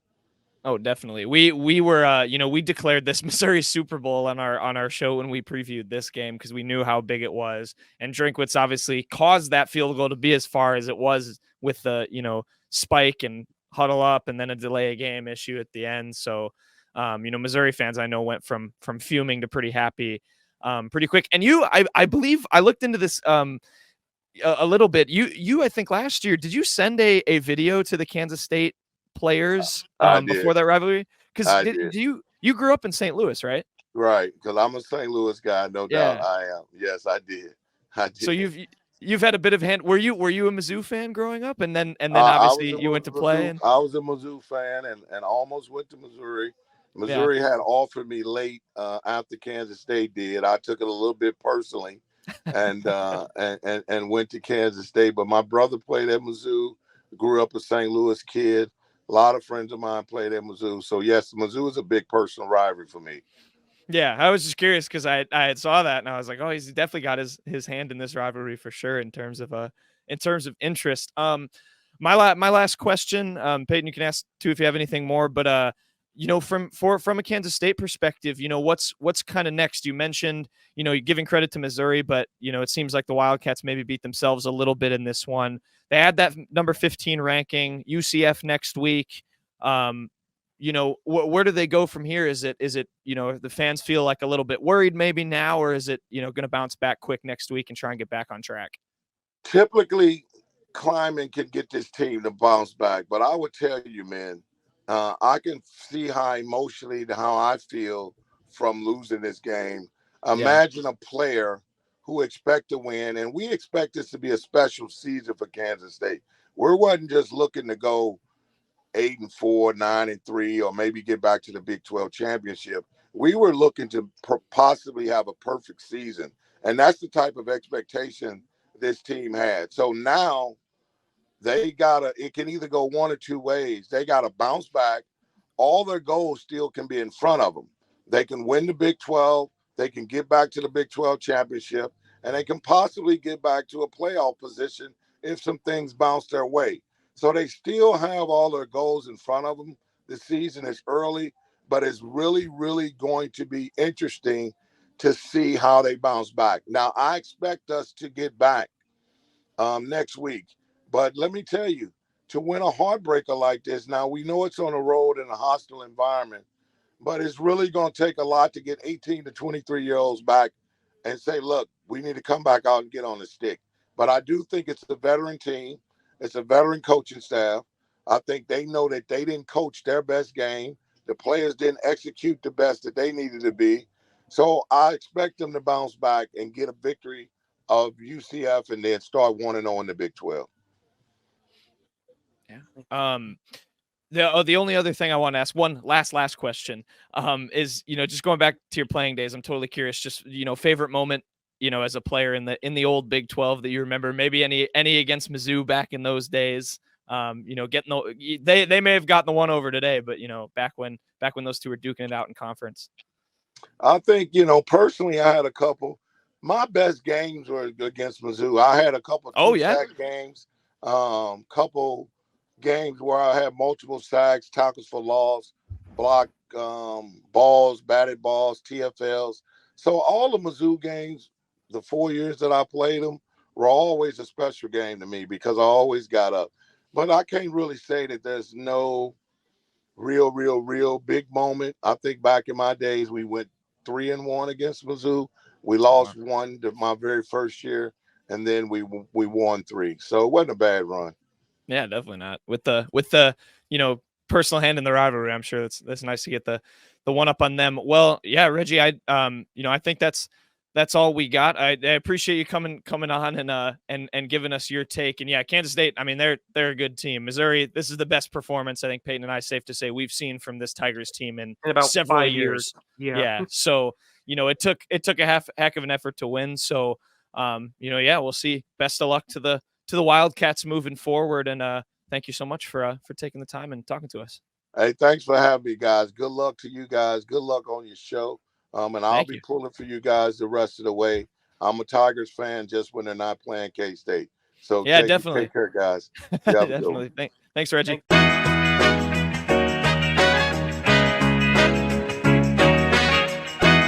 Okay, quick hits time. Kenny, jerseys of the weekend. Start us out. Jerseys of the weekend. Starting off with on a serious note here. This is a story I learned this past weekend. I'd never heard it before. Overtime posted a video from the broadcast of a grown man in a full Miami uniform, jersey, pads, pants, and the full helmet and everything. Overtime kind of poked some fun at it. And then I heard the full story. I mean, there had to be a story behind this guy. I didn't know he was a super fan or why he was doing this. But Brady Logan on Twitter, he's a morning anchor at KSEE24 in Fresno. He said his name is Shelton Douthett. When his brother was in the hospital with pneumonia, he told Shelton it would be fun to dress in a full jersey and pads for a game when he got better. His brother died soon after, so he dressed in full pads in his brother's memory for every game. I looked this up, and there's like so many times he's done it. And he gets new helmets, he gets the new uniforms to match what the team is wearing. Pretty awesome tradition, and that's my jersey of the weekend. That is cool. Yep. Yeah. And a note to, do your due diligence before you go out and poke fun at fans when you maybe don't know the full story. It's a good one, Kenny. Good stuff. Yeah. Well done, Kenny. Well done. Props to my jersey of the week. Oh, go ahead. No, you're good. Go ahead. Yeah. My jersey of the week, I got to go with Luther Burden. I mean, goodness gracious. Yes, we talked about Mizzou for the first hour of this show, but we're going to go back to it just one more time before the SEC tier list. Luther Burden, who, of course, I mean, just absolutely, if there was any doubt he was going to be the bona fide wide receiver one this year. He erased it yesterday. He was fired up, as a lot of athletes get after games. He was talking trash to some K-State players as they were walking by. One of them in particular was Kobe Savage, a safety for K-State, who I guess was talking plenty during the game because Luther Burden went right up to him after the game and said, and I'm quoting him, excuse the language, "I run this shit, talk that shit now, bitch." And he was just throwing expletives everywhere, and a lot of K-State fans today, I saw were tweeting this. They were like, he doesn't know how to win, clearly. And they were using this clip that makes Luther Burden look awesome and super cool to prove that. Luther Burden is the best. He's the guy that really, I think, ignited hope that this Mizzou team could be, getting the program back to prominence. And he absolutely he earned the right to kind of go berserk like that yesterday. Yeah, doesn't know how to win. Look up where Luther Burden played his junior and senior seasons for high school football, and then come back to me and tell me that he doesn't know how to win. I think East St. Louis is one of the most decorated football programs in the country. I mean, they do a lot of winning there. in Illinois. I wasn't here for the recap, Peyton, but I don't know if you guys touched on it. I'm going to listen to it later. But did you like the helmets? Oh yeah, we didn't do a we haven't uniform even review. touched on that because Also, Mizzou- the only thing I add quick before you do the uniform review, Peyton, if you want to talk about winning, in addition to high school, look at the scoreboard on Saturday and look at the stats he put up. So if there's anyone that's earned the right to do that, it's him. Anyway. Yeah, Luther Burden is the man. Yeah, uniform review real quick because they got to it on Friday. They didn't post it on Thursday like they normally do. I really actually liked the helmets. I like the helmets a lot. I thought that was I almost would have preferred, I think, not to have the oval tiger filled in gold, but it still looked good. I think it would have maybe looked better if it wasn't like filled with complete gold and black. But it was pretty good. The black did look good in the game. I would have preferred if it was all gold unis, or at least went with some gold pants with that. I don't think it's my favorite uniform of the year, but it was a good uniform. They didn't go with the Block M like they did when they got blown out by K-State last year, and they came away with the victory. You do the math. So yeah, overall solid uniform. Hoping to get, since it's a unique game this week, they go on the road to St. Louis. Hoping to maybe see some Tiger script or something. Just mix it up. I think this is the time for the Block M, the first one of the year. Really? The last game they played in St. Louis, they were wearing Block M's and the old gold with the old black. So I think if they can whip out like something like with the old gold, like the one they wore against Kansas State last year. Did they fill it with the old gold? No, it was white. For white. Whatever reason, I always pictured it gold, and I was like, that actually did look good. That was the old gold Block M's look good. So I think that would be fun to bring it back, especially for that game. And it counts as a home game for Mizzou, right? So I think they would be wearing the dark color.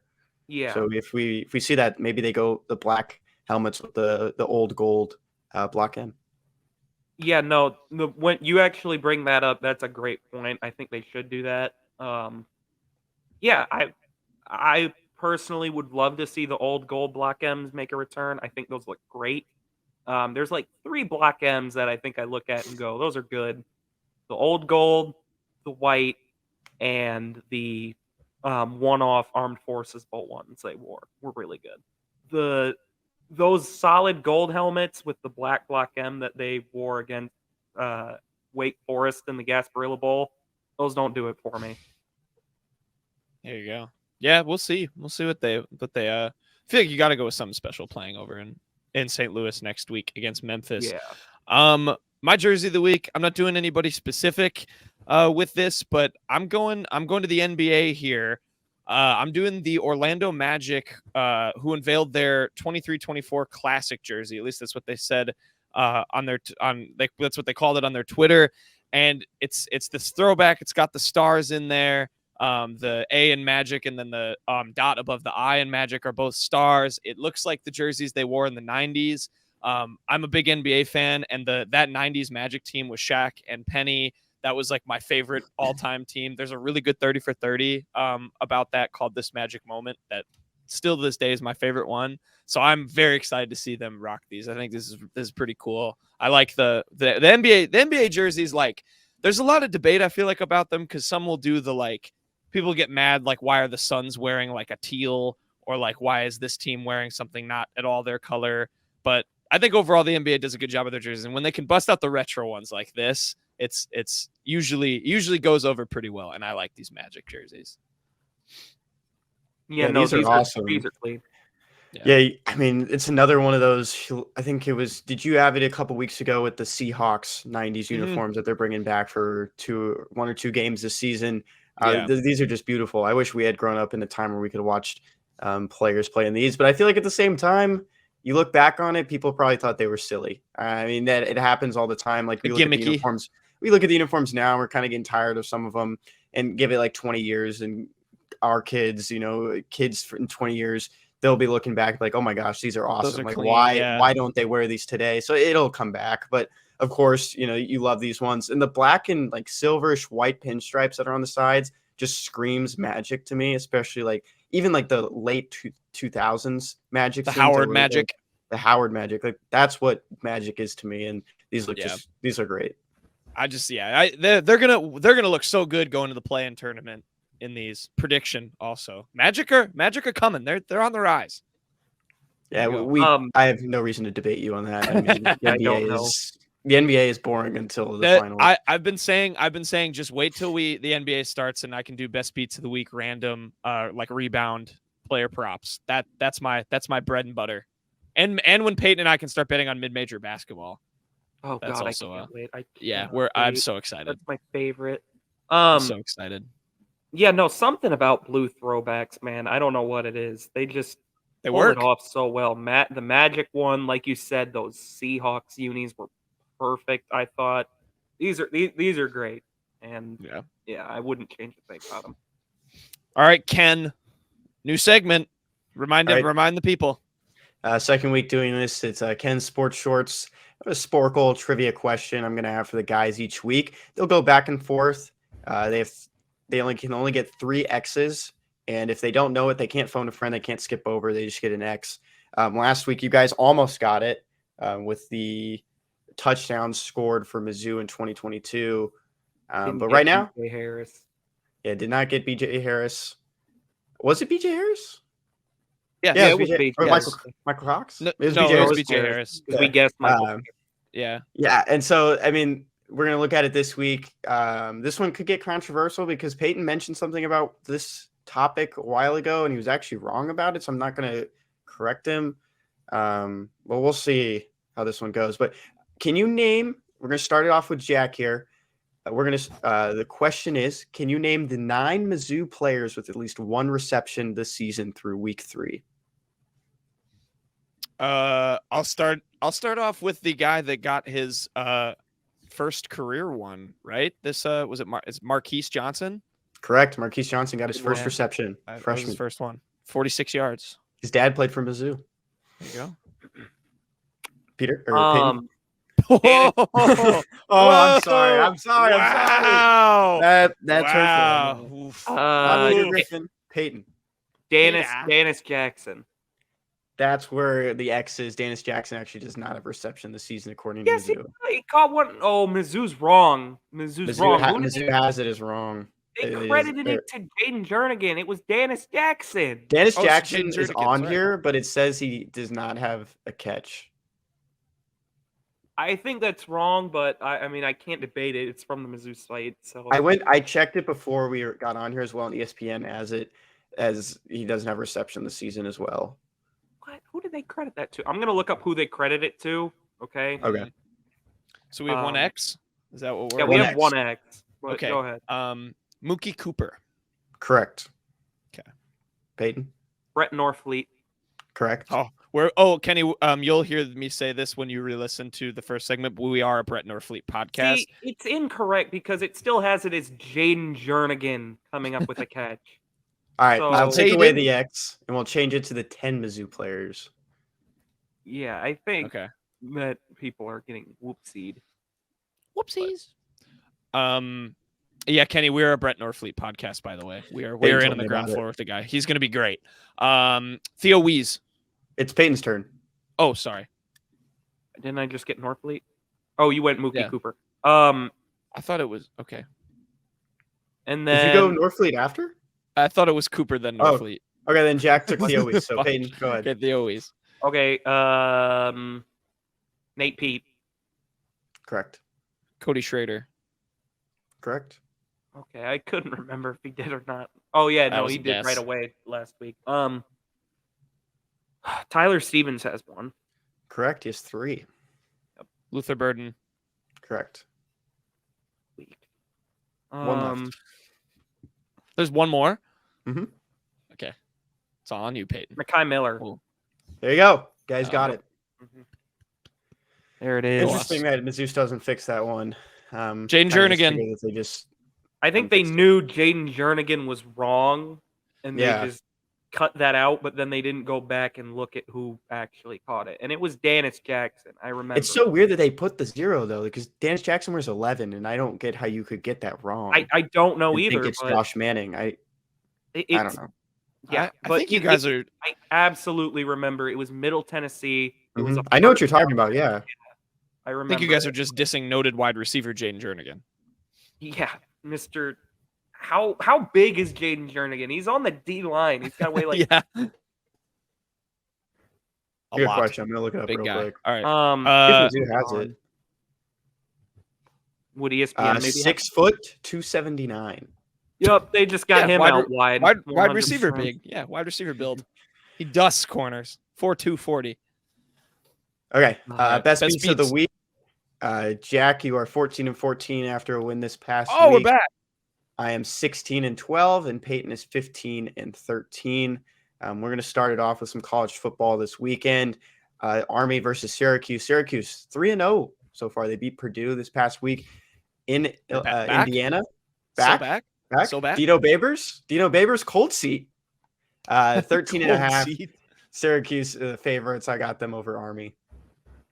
Nice. Yeah, no, extend Dino 100% with you there. My beat of the week. We're gonna stick in the college football world. I'm going with the two remaining members of the Pac-12, Oregon State and Washington State. I'm gonna take the over here, 56 points. Things get weird in the Palouse, and that's where Oregon State is heading. Two ranked teams. This should be a fun game. Actually, I probably will tune into this, but yeah, I like both of these teams. I think it's a clash of styles a bit because Oregon State's more defensive minded, but both these teams can get 28-28. I have witnessed firsthand things getting weird at Washington State this season, so I back this bet. My best beat of the week. I'm going to soccer. Bayer Leverkusen almost took its first loss in the Bundesliga, but they got saved by VAR. Kenny and I were watching. Played Bayern Munich, big game. Pulled out a draw. So congrats to the boys. And they're at home and they're starting their European competition this week. So they're in the Europa League, and they are playing FC Häcken, who I believe are a team from Finland. And I am taking Bayer Leverkusen -106 to win. Start their Europa League campaign. For those who are following Bayer Leverkusen with us but don't know the Europa League, the whole deal, group stage. You play the other three teams at home and on the road, and then the top two teams in the group will advance to the knockout stage, where I believe it goes round of 32, 16, and so on. So that's the little format for you. But go Bayer against Häcken. So I'm going to say one thing about the game last week. Zico Palacios scored that tying goal, and I almost texted Jack a couple minutes before that because he tripped, and I mean he really sold foul. He flopped, and he pulled a Luther Burden against Kent State. I mean, he's kind of being a baby about it, but he ended up scoring. So I take it back. Palacios, great goal, way to keep us ahead in the table. You're gonna have to get used to people being babies about stuff in this sport, Kenny. There was another word I wanted to say, but I didn't know if I could say it. So. Peyton may have said it in his quote. Mm-hmm. Maybe. Okay, so records for week 2 of NFL picks. We're all tied at 5-2-1. Great backdoor cover by the Rams with the spread being set. Thank you, McVay. Thank you, McVay. Tied us all at 5-2-1 through week 2. Recording right now during the Miami-New England game, and Miami's up 10-3. Oh, yeah. So that's the latest on betting from us. First and goal at the 4-yard line right now when we're recording. Yeah. Throw a ball to Tyreek Hill so I can have some fantasy points, Mr. McCain. I can't believe the Rams backdoor covered that. I didn't realize, and I saw them. What did they make? They made a field goal at the end, right? Made a field goal as time expired to cut the deficit to 7. Yeah, and then because that pushes, so it's ridiculous. Would have had points if it was I'm the mad. original line of 8 we bet on, but I'm mad. it is what it is. Dirty Bird. Dirty Birds of the weekend, going to college football here. Jay Norvell, Iowa grad, played football there in the 80s. He might be the first neutered head coach in college football.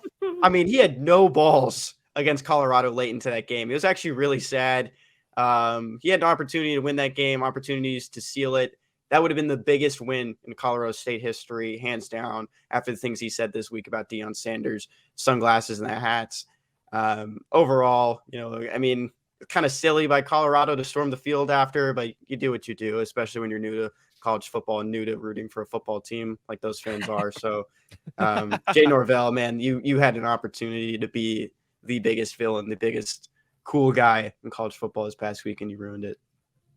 Yeah, no, it's so sad to see what Jay Norvell's kind of become at Colorado State. He was a great head coach at Nevada. He really kept that program in a good spot for a mid-major group of 5 school. But God, I don't know how you don't go for it on 4th and 2 there late in the game with about a minute left. I don't know how you don't go for 2 when you. Oh man, it was really gross. I mean, Colorado State was the better team for most of that game. I mean, I hate to say like the cliche, it just kind of looked like Colorado rolled in there and just kind of expected to win and didn't expect much of a fight. But Jay Norvell, I mean, they were ready to play the villain role. I mean, they were hitting Colorado like crazy hard in a lot of instances late. 10 personal fouls were called on Colorado State in this game, and they still very easily could have won this game. But Jay Norvell, I don't know why he kept trying to go shot for shot there, man, but it cost you what would have been the biggest win of your career. The only note I have on this game is on the Shiloh Sanders pick 6. I just like the commentator. Who is that commentator? I always forget his name, but he has a lot of funny lines. I think it was Mark Jones, yeah. And he had Go ahead. What? Oh, people aren't a big fan of his work. People were not a big fan of that game last night.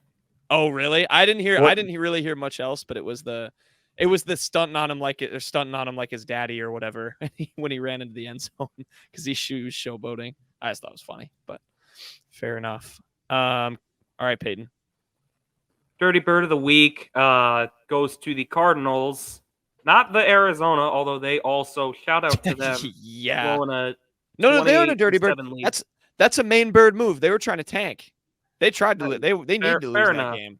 But yeah, my Dirty Bird is going to be the St. Louis Cardinals. Katie, this tweet comes from Katie Wu. They were covering a press conference with John Mozeliak, their GM.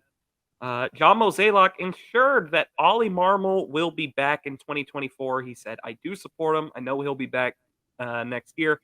I think the job he does is good." Thank you, John Mozeliak. Hand Ollie Marmol an extension while you're at it, in my opinion. But yeah, Ollie Marmol, who oversaw the most chaotic and really just bad year I can really remember for the St. Louis Cardinals. He'll be back. Yeah, thank you for coming back and helping Peyton and I's teams do better in the division, I guess. Good Cardinals. Cardinals suck. Segment 2. Mm-hmm. My Dirty Bird of the Week, not like necessarily a Dirty Bird. He didn't really do anything wrong here, but his last name is Eagle. I'm going for Ian Eagle, of course, the NFL commentator, for what he said today. He was doing the Chiefs-Jaguars game. Of course, Travis Kelce's back this week, and he's been in the news, supposedly been seeing maybe dating Taylor Swift. That's been a big storyline. So Ian Eagle kind of took advantage of that when he scored a touchdown. He said Travis Kelce found a blank space. I assume he meant a blank space in the defense, but of course, just like Kenny's favorite song, Blank Space by T Swizzle. I thought that was funny. And I don't know. Do you guys have any? Do you think these rumors are true? Would you listen to an album about Travis Kelce? No, I wouldn't. But I do buy the rumors 100%. And that's where I'd write your name. All right, moving on. Oh, good one. Best thing you learned, Peyton? Best thing I learned this week. We'll switch to a little NBA. We haven't talked about it in a while. This tweet my jersey comes of the week. from official small market sympathizer, O-Town NBA. It is a compilation of every single player that has ever invoked a Mike Breen bang call. Bang! Breen, the world famous commentator, the greatest to ever do it for the NBA. His iconic bang has been doled out, unsurprisingly, the most to Steph Curry. He's gone bang on Steph Curry calls 41 times. Also, he included every single one, and there are some golden names in here. I mean, shout out whatever team got banged, I guess is the best way to put it, by Alan Crabb, Shake Kenny Milton. Osman, Davis Bertans, Rodney Dario Hood. Saric, Hito Turgaloo. Pretty good names in here. Swaggy P has so- a bang. Nick Young. PJ Tucker. Yeah, somebody yeah, got he's banged taking a by shot. Corner three Wesley PJ. Matthews. So that's really great. Hey. Kirk Heinrich only with 1. Kyle Korver only with 1. That's a little surprising. Mario Chalmers only with 1. Grant Williams has biggest one. bangs That's ever. disgusting. So yeah, Hiko Turgaloo and Kyle Korver have as many big shots in NBA, I guess, ever. Shout out This Danny guy- Green for having 8 also. He's clutch. Very Someone clutch. on this podcast tried to tell me Austin Rivers was a better player all time than Danny Green, but that's neither here nor there. I would like to make note that someone was not me. Yeah, It's I know true. it wasn't you. It's not true. It and is this true. Is not It's even something certainly we're gonna not debate. true. I totally forgot I said that, but it is true. Yeah, that was the Someone- most ridiculous argument I've ever had. Yeah, that's O-Town crazy. NBA hit a comment that said no Suggs, and then a video of Josh Allen dancing before he lost a playoff game to the Texans. I love that kid. I wonder where he's going. That kid The is other- awesome. The other cool part about the Mike Breen thing is the guy is like, if you reply with one of the names, he sends the video of all the times that they did it. So I saw one for Pat. Turgaloo one. I saw one for Pat Connaughton, and I got very excited because it was during the Bucks championship run, and he had a couple big threes. But yeah, this is very cool, and Mike Breen's a legend. All right, Kenny. Best thing I learned, you sent us this, Jack. It's a I did. Mizzou song. It's currently unreleased by Roman Alexander, and it's called Missouri on My Mind. Pretty interesting song. Not Murder on It's My Mind, not to be not confused. Murder on My Mind or Mind on My Murder. It's Missouri on My Mind. And I mean, it sounds like every other country song I've ever heard. It's really slow paced, and there's a song called Next Thing You Know. It's a country song, came out like this past year. Sounds just like it. Props to this guy for chasing his dream, but I mean, it looks like he listened to a song and then just changed the lyrics to Mizzou. Yeah, I did, like, when I heard the lyrics, I was like, oh, this is kind of fun because it's like accurate to a Mizzou game day somewhat, but you're right. The overall song has the sound of any other country song. Not that I'm a country savant, but Me neither. Peyton loved it. Yeah, no, I really did. My best thing I learned this week. So recording this on Sunday during the Sunday night game, which means we've had most of the week 2 results. My best thing I learned this week relates to quarterbacks from the University of the Ohio State. I didn't say that right at all, and I don't care because those quarterbacks suck. They have sucked in 2023 so far. Ohio State QBs are now 0-6 this season. That, of course, is 2 of these quarterbacks are the QBs of the teams of 2 of the members of this podcast, Kenny and Peyton, CJ Stroud and Justin Fields. And then The third other one, of is course, not an Ohio State. a Ohio State legend, Joe Burrow. Thank you, Peyton, who might be number 1 on the fraud rankings. I don't want to spoil or put thoughts in Kenny's head. That is his segment, but he's been awful. Ohio State quarterbacks are 0-6 to start the season. Curse. Yep. What's going on? You guys have to speak for your quarterbacks. What's going on? Kenny, I can don't understand. say His team anything. sucks. I mean, he's been good. I don't know. Like, it's not his fault that the Stroud's Texans been lost. great. Yeah. CJ Stroud's been pretty good. All right, all right. He I have can not stand to watched take a- a few less sacks, but I have not watched a minute of the Texans this year. I can't lie. yeah, no, I don't have They're much to fine. say about that. Yeah, Peyton loves Justin Fields, but they've been struggling. Okay. All right. Do we have a ratio? Ratio of the week submitted by a friend of the show, Justin Bear. This is a article from the New York Post. Baywatch star Yasmin Bleav, who's 55, is unrecognizable 25 years after slipping into famous red swimsuit. My goodness, there's a lot of replies. 1,245 replies, 232 What? quote tweets, and I guess retweets because you can't really tell on this web app, and then 239 likes, 5.2 million views. The top reply, I'm going to read it just because I think it's pretty funny. It's a photo of the reporter, Samantha Ibrahim, said, "The reporter." And the next person, who's Colorado fan, Colorado Buffaloes, the picture of Shrek. So Oh, boy. unfortunate. I mean, she's the one dragging this this poor woman who was just a star at Baywatch, but I have another top reply Toxic that I all like. around. Yeah, that's not this just toxic. I have a top reply that just says, "Wait, people age?" ? And that has a lot of likes. mhm. Yeah, why are you calling someone out for aging? Do better. This is bad for big J journalism out there. Come on now. Thank you, New York Post, for all you do. Yeah, disappointing. All right. With that, we'll segue. Good quick hits. We're gonna finish. So we have some more Mizzou news actually to talk about before we do the SEC tier list. But then we'll finish with our Week 3 college football Week 3 SEC tier list to close things out. So stay tuned. Okay, we're gonna finish the show with the Week 3 SEC tier list. But first, we have to go back and talk a little Mizzou football because in addition to stealing away a win from Kansas State. Eli Drinkwitz then stole away a commit from the state of Kansas. Julian Marks, 4-star defensive end, 2025.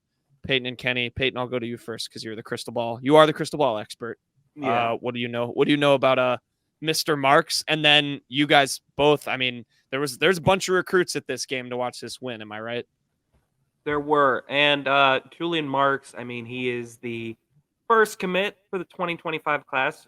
Drink got to flash his snazzy new video. Oh yeah, new bat signal. St. Thomas Aquinas out in Overland Park. So basically, he beat K-State and then stole a recruit they wanted. Probably. I do know he has a few big time offers. One of them was Bama, but very early commitment. You'd have to think at least partially the result of the Mizzou-K-State game played a factor. Maybe he saw how hyped Mizzou was and was like, that's the environment I want to be in. But yeah, so Drink, very good start to his 2025. Always good to get a 4-star in the bag, especially this early. A quote here from PowerMizzou.com. Mark said it almost feels like family on his recent visit to Columbia. Al Davis talked about how I would fit into their system, and with my size, athleticism, and speed, I could play everything. 6'8", 275-pound junior in high school. He ranks number 1 in the state according to Rivals. 16th at his position nationally. 6'8"? Great. Yeah, he's 6'8". And it's a basketball. You know, I've known about JuJu for a little while. When I was on the beat last year, I talked to him briefly when he was coming to visit, just getting his feet wet on the recruiting front. And good pickup here for the Tigers. And it looks like they're building a pipeline to St. Thomas Aquinas. You know, it's a very good football school there. I know there's another St. Thomas in Florida. Mizzou's getting a lot from, but there's a lot of, if you can dip your feet into Overland Park, into that Kansas area, you can got a lot of good athletes out of there, just like you're doing in St. Louis. The number 1 recruit in Kansas coming to Missouri. That's got to be fun. But huge. Yeah. Also, I mean, he's already in the Rivals 250. I mean, that's just, and like Kenny said, I mean, I went to high school in Kansas City, so I do know like some of the programs in Kansas that are good. This is like St. Thomas Aquinas is maybe the top one there. I know Derby, which is out like in the Topeka, Wichita area, is also way up there, but definitely one of the bigger programs in the state. There you go. And then who are the guys that were also at this game? We had some commits and some recruiting visitors watching a pretty wild win on Saturday. There were a few commits. I mean, you had James Madison is the big one. Everybody loves James Madison. He had that video of Drinkwitz dancing on his Instagram story too. You had Nicholas Rodriguez, the linebacker, who he got onto the field. He stormed the field, posted from there.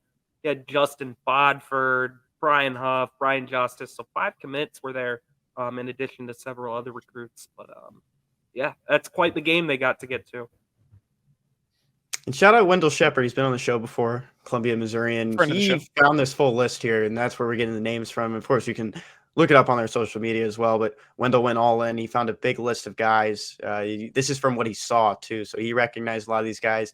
He's doing a lot on the recruiting front on top of just covering the actual team, so shout out Wendell. Yeah, go check out all this stuff. Go look at that tweet for all the list of names. But yeah, some big ones in terms of the future of Mizzou and stealing a recruit from the state of Kansas after you beat Kansas State. Kenny, before we do the SC tier list, do you want to give any of your takes? I know you couldn't hop on for the recap, but just like it was such a wild game. I feel like you got to get the floor for a little bit to just say what your thoughts are when you were watching it.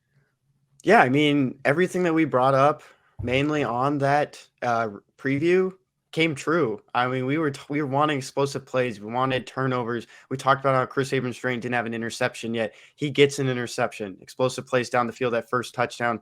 I mean, Brady Cook looked awesome. I mean, the whole offense was clicking. We talked about we weren't really seeing Mookie Cooper used as an actual wide receiver the last couple of years. He had a big game as well. Everything clicked, and I'll take my victory lap as well, saying that game was going to be close, and they ended up winning it. So, shout out Mizzou. Big win there for the Tigers.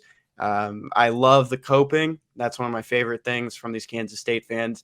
Mizzou fans, if the roles were reversed, Mizzou, people would keep coping in the same way, but calling it the Super Bowl, saying Mizzou isn't classy for doing it. Keep going. I mean, you lost. At the end of the day, Mizzou has the win, and you have the one in the loss column. So, great weekend to be a Tiger. Those were the same accounts also that would be coping, that would totally have been bringing up 40-12 last year, time in and time out. So it feels very good. That's a way to renew a rivalry. The commentators talked about for the whole game, wanting them to do this game more and more, even though these teams are in two different conferences. So now Kansas State's mad. They're gonna want vengeance. A rubber match. It's 1-1 in the series. When we were at the draft in April, Felix got drafted by the Chiefs as the last pick. Guy was going crazy in front of us, drunk K-State fan, high-fiving us, hit him with an MIZ, and he flipped us off. I bet that guy feels pretty bad this weekend. I hope his Saturday sucked. Wow, you kept the receipts. I forgot about that. I remember that. Do you guys remember that? Yeah. I remember. He was now that mad. You bring it up, I can picture it perfectly, but I totally had forgotten about that. Yeah, he was mad. Shout out that draft. That was fun. I got a couple angry looks because I wore a Joe Burrow t-shirt to it, and I don't think I'll wear that in public anymore, given what he's been doing in the league. Terrible. I looked ahead just because to the 2024 schedule, just because you mentioned that it's 1-1. Mizzou does not have K-State on the docket. And schedule it next year, which I figured. But you know who they do have? You know what old rivalry is being resurrected, guys? Is it KU? KU's not 25. KU. Is it Illinois? 25. No, it's not Illinois. But that is coming back in like 28. They have got the Boston College Eagles coming back to town. Oh yes. Oh, no. yes. Boston College. Fly, Eagles, fly. Almost took down Florida State this weekend. Do your bird call.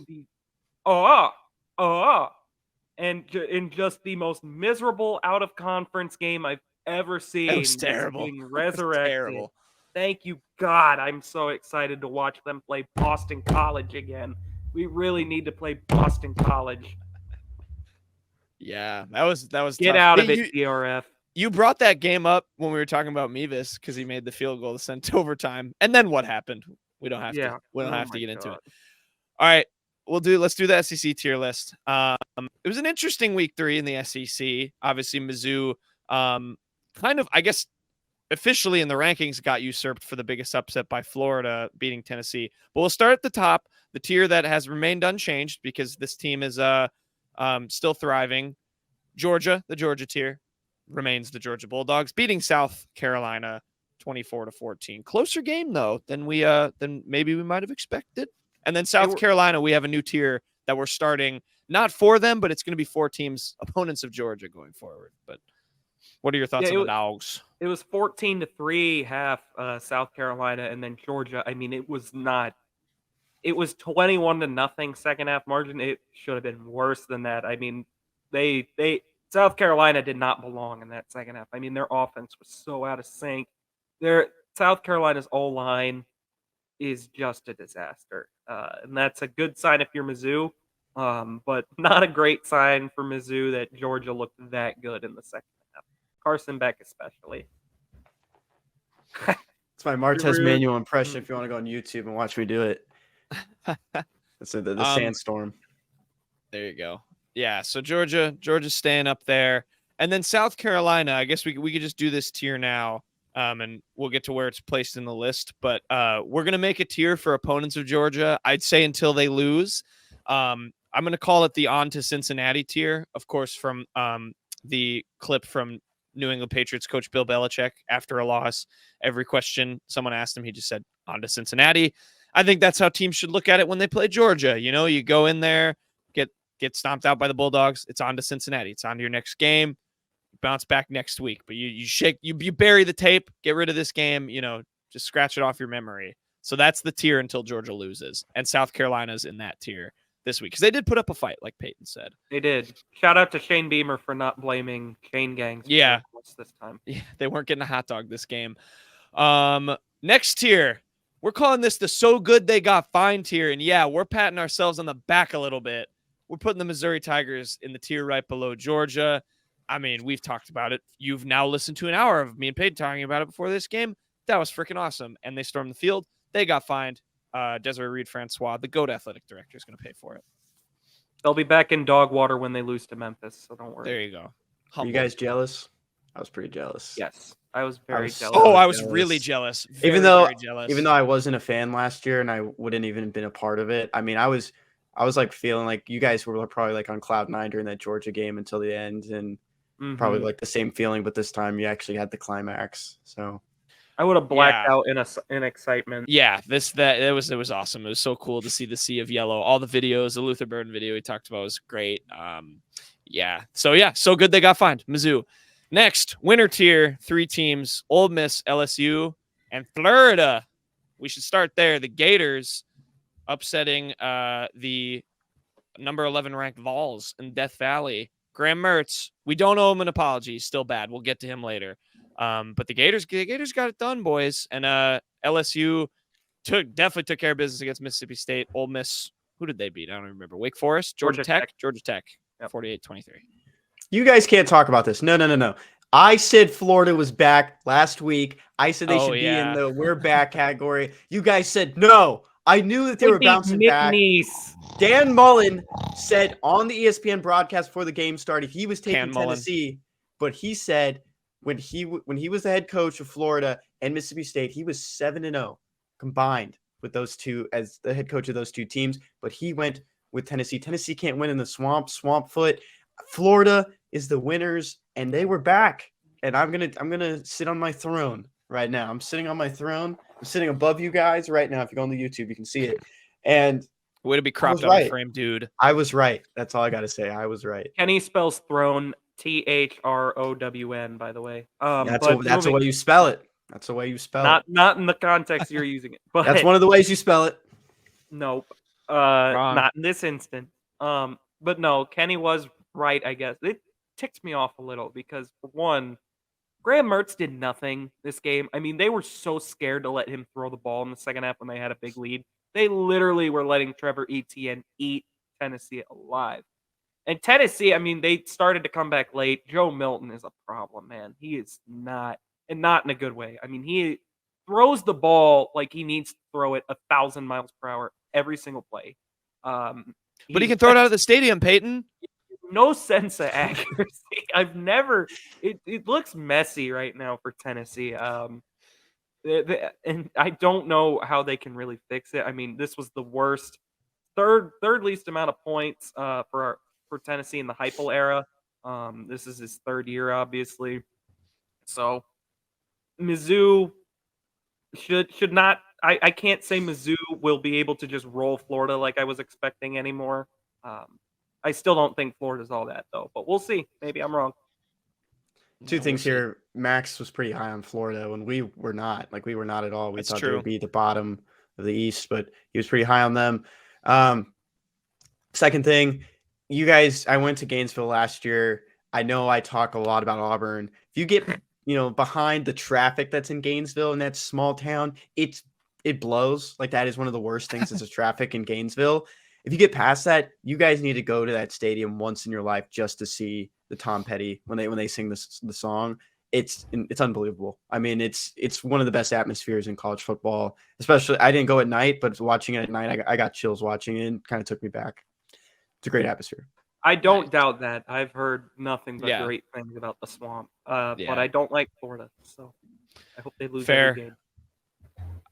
And then LSU beat the snot out of Mississippi State. Oh, I forgot to add this. I'm putting Malik Neighbors, LSU's wide receiver, in the Georgia tier because he had like 231 receiving yards and like 3 touchdowns. So, yeah, he's insane. And then Ole Miss did their thing. Haynes King's the quarterback for Georgia Tech. I did not know that. He's the Texas. He's the A&M guy, right? Former A&M guy.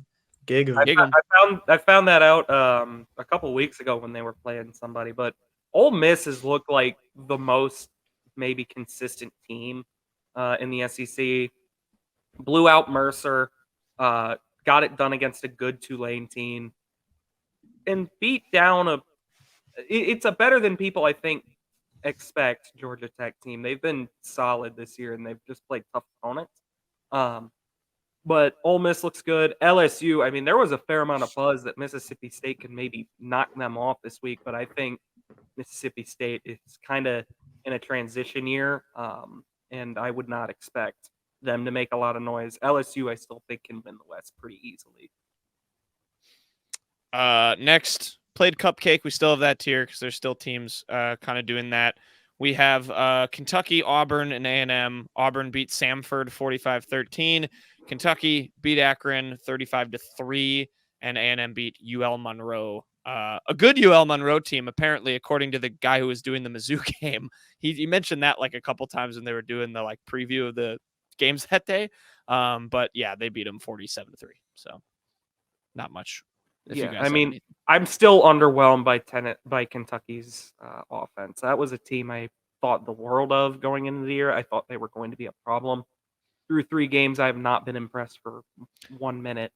I saw Devin Leary score that like crazy touchdown where he like got out of the pressure, and then the running back ran every which way and found his way in the end zone. That was the end for Akron. Akron was hanging pretty tough with them for a lot of it. I did watch a good amount of that game just because I had it on like the 4 screens that you could do on YouTube TV. And after that, Kentucky just kind of that broke Akron's spirit. But I'm still, I guess you can say I'm leery of Kentucky. Who was the play for that? Where Leary threw, it might have been like 3rd and 9, almost like a bubble screen. He changed directions like twice. Leary was getting chased down. He threw the ball to him, and the guy turned it into he was being tackled. That's what I said. That was the play? Okay, I didn't know if that was a different play or not. Yeah. That was the play he was talking about. I'll give it to you. You just all Kenny hears when I talk is just cheese, beer, Wisconsin. That's all I hear. Next, hey, Wisconsin won. We may have been losing to Georgia Southern in the 3rd quarter, but they came back and finished that game off. Below Cake, like I said, it's the on to Cincinnati tier. We put South Carolina in that. You know what? Applause to South Carolina. Good job. Kept up a fight. Didn't blame the refs. They worked hard against Georgia. Loser. Only loser we have this week. We have teams below loser, but we put Mississippi State. They got battered. Not even close. Yeah. Battered. There's no shame in losing to LSU, but like that, there is. Yeah. Absolutely battered. Below them, we have the Swamp Foot tier. Tennessee embarrassed in the Swamp. Kenny brought up the Dan Mullen record. He's sitting on his high horse. The Vols in trouble. Them and Alabama, who we'll get to, both having some QB problems, it seems like. So put the Vols there. Below Swamp Foot, we have the Ultimate Frisbee player tier. That is where me and Peyton will be placing Graham Mertz for this week because he's going to be an Ultimate Frisbee player. He's still bad. I don't care. I mean, how much Florida won by, he's still bad. You had to watch how Florida just managed the game with Mertz in the second half. I mean, they were terrified to let him throw. He threw for 166 yards, okay? That's kind of why Trevor Etienne was great. The run game was great. Their defense was great. Although Milton did a lot to make sure that defense looked great. I still don't think Mertz is a player you can win more than 7 games with. I'm not going to argue with it. I've seen it for years. Just wait till he think Florida's back. He's going to come into Columbia and put up a 50 burger. So I'd throw up. That'll be disgusting. Peyton will be back to wanting Brady Cook and drink what's out. He'll change everything. He'll change it up again. Yeah. Next up, Dog water tier. First up, we're going to go to another Mizzou border rival here. The Arkansas Razorbacks, 38-31 loss to BYU. I was not able to watch any of this game, but yeah, not a good start. They are 2-1, but not a good loss for the Razorbacks. We felt that was deserved to be but below losers, so they're in dog water. I did watch a lot of this game. Arkansas held leads of 14 and 10 in the first quarter and third quarter, respectively. They looked just awful on defense. I mean, they were getting absolutely diced by Keaton Slovis. I was really Shout out. taken aback by, former future Mizzou QB Keaton Slovis. Yeah. I was taken aback by how just bad the O-line for them looked. KJ Jefferson didn't look comfortable. The run game can't get going really for them. There's big issues in Arkansas, and I mean they've got their next four is brutal. I mean they have Bama in there, they have LSU, they have A&M. There is a better chance that Arkansas is 2-5 than, and Bill Belichick just took a challenge flag out. Yeah, I wanted to interrupt that with that. Bill Belichick just challenged this in the Sunday Night Football game and stood right next. He stood right next to the ref and just spiked the flag right next to his foot. He took it out of his sock. Out of and his he just sock. spiked it right next to. He's got something else in his sock. It looked like a play sheet almost. Yeah. There's Yeah. another thing in Hey, there. the Some Patriots nice old man also- socks. The Patriots also just blocked a field goal, and the guy came like way off the left edge and I saw that. It was bull rushed the creative. kicker and blocked it. That was wild. Yeah, but Anyway. anyways, back to it. Arkansas, they have this week. They've got to go to Death Valley and play LSU. They come back home to play A&M. They go on the road to Mississippi, and then they go on the road to Alabama. If Alabama's got its QB situation fixed, they will maybe win one of those games. I mean, that is a rough stretch. They could be staring down the barrel of 2-5, and if that happens, Sam Pittman may be out of there. I mean, that would just be kind of the reality we're facing. One thing I'll mention about that game is that Chase Roberts catch in the end zone. Did you guys see that catch? The one-handed. Incredible. Yeah, Yeah, that is really the good. top. It was number one play on SportsCenter. It looked great. Yeah. Yeah. So Arkansas is the first dog water tier. And then we're putting Arkansas's future opponents in here, even though they won. Alabama, the Crimson Tide, they, maybe we're not giving the South Florida Bulls enough credit. 17-3, Alabama was able to come away Alabama was able to come away with the win on the road. They didn't bring Milroe. They started Carson Beck, right? And then benched him pretty early on Tyler. Or not Tyler Carson Beck. Buckner. He's Tyler Buckner. Sorry. I get Or is they it Taylor get Buckner? mixed up in my head. I think it's Tyler Buckner. Sorry. You won't have to know his name ever again because he's never going to take a snap. Yeah, he's not from very inside. good. Yeah. And then they had a freshman playing, and they just look bad. They're bad. Like for Alabama standards. Yeah, Tyler Buckner did not look good at all. Ty Simpson did not look very good. He looked better than Buckner, but not very good. Bama's just going to have to roll with Milroe at this point. That's just kind of the reality there is. I mean, Milroe is not good either. He is not a refined passer. There's no other option on that team. I mean, and Saban this year in the portal, he is going to poach somebody's quarterback. I don't know who. He wanted to get Garcia. Jake Garcia. I thought you fell forward onto your mic as you started to say. I wanted you guys to hear what I was going to say. Oh, sorry. Jake Say it again. Garcia. Can you one more time? Jake Garcia. Thank you. But yeah, no. He wanted Drake May, the rumor is, this past offseason, couldn't get him in the portal. They went after Sam Hartman. He went to Notre Dame. He's not going to swing and miss this time. Yeah, tough. They just look bad, washed. I hate to say it. And then final tier. Normally it's the Vandy tier, but we're giving a special nod this week to Vanderbilt, who lost to none other than former Missouri head coach Barry Odom and the UNLV Rebels, 40-37. Oh, Vandy. I mean, maybe Barry Odom's just he was, I don't know, getting some revenge for Vandy. He's not a losing or Vandy beating killer. 2019. Yeah. Yeah. Certainly not. But yeah, he's getting revenge for 2019 just with a different team. Yeah, sure.